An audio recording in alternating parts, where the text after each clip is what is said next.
মাথা তুলে দাঁড়াতে ইচ্ছে করে। তাই ভাবলাম আমিও না হয় একটু তোমার মতো হই।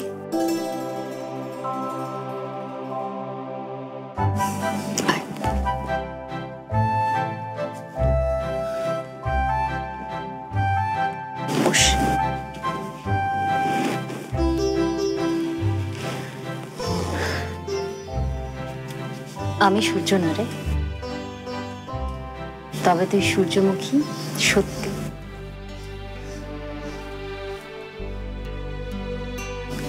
সেই আলো চেহারায়, সেই ভালোবাসা চোখে।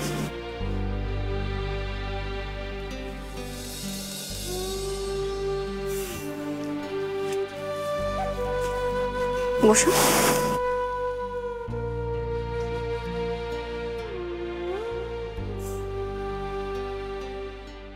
আয়না শুধু বসিয়েই রেখেছো, সেটা দেখা যায়।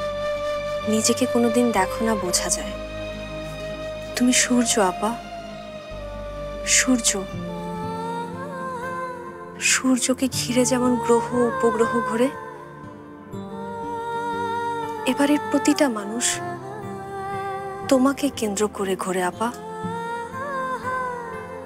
সূর্য যেমন আলো দিয়ে উষ্ণতা দিয়ে প্রাণ বাঁচিয়ে রাখে, ঠিক তেমনি করে তুমিও তো এবারে সবার প্রাণ জাগিয়ে রেখেছো। এ বাড়িতে যেদিন আমি প্রথম আসি, সেদিনই আমি বুঝতে পেরেছি তুমি সে আশ্চর্য পরশ পাথর, যাকে ছুঁয়ে দিলে সব সোনা হয়ে যায়। সাধারণ কাকরও হয়ে ওঠে অমূল্য রতন। সত্যি বলতে কি, যেদিন এ বাড়ি থেকে ফিরে গিয়েছিলাম, এবারে সবার উপর আমার ভীষণ হিংসে হয়েছিল।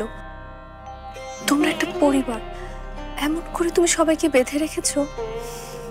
আমার যদি এমন একটা পরিবার থাকতো, প্রতিদিন সন্ধ্যায় যখন বাড়ি ফিরি,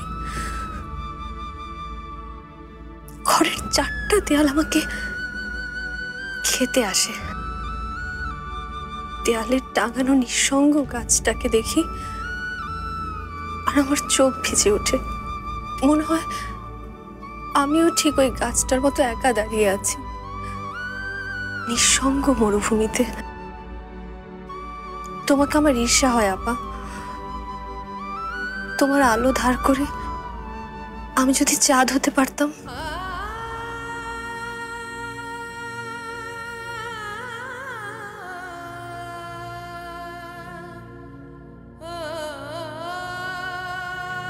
থাকবি তুই এখানে চিরদিনের জন্য?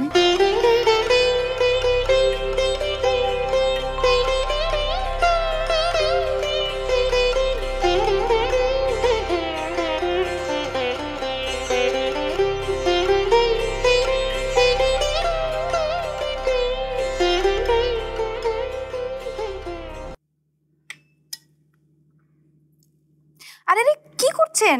মোটা হয়ে যাব তো। আপনি যেমনই হন, সুন্দরী থাকবেন। শীতটা স্যার অসাধারণ। মিষ্টিটাও স্যার ভালো কোনো জায়গার থেকে আনা।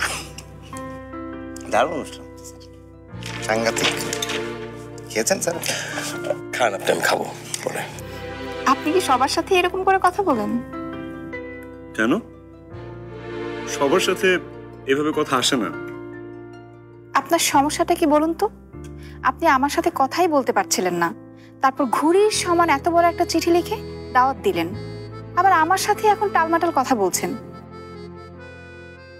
সত্যি জানেন না আপনি কেন আপনার সাথে কেন যেন আমার এরকম হয়। হ্যালো রবিন। হ্যাঁ, তো